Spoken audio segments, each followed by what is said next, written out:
Voilà. Alors, admettons qu'à l'initialisation, la mise en route du sous-marin, il y a un peu d'eau qui reste dans le ballast, ou alors que le démimètre ne fonctionne plus.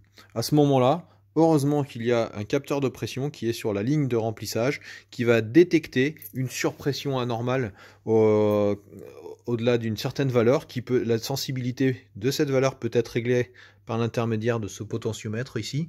La position intermédiaire du milieu est pour l'instant conseillée.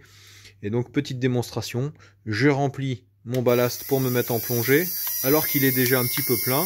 La valeur des 400 ml, 500 ml le ferait exploser. Là, voilà. Il a plus que 500 ml, mais il a détecté une surpression et la coupure automatique se fait. Attention, si jamais je continue à remplir, il y a une petite plage pendant laquelle la détection ne se fait pas. Voilà. Ensuite,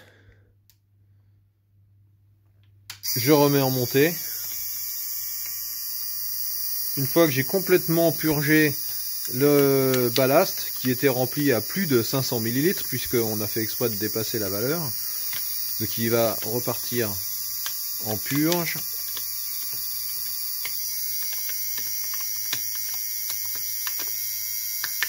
Ce que je vais vous montrer, c'est que dès que le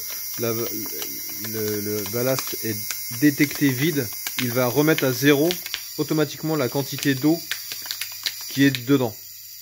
Là, plus de détection de débit, ça coupe. Il remet à zéro la valeur d'eau contenue dans le ballast. Et dès que je lance un remplissage pour la plongée, et bien cette fois, qu'est-ce qui va arrêter le remplissage?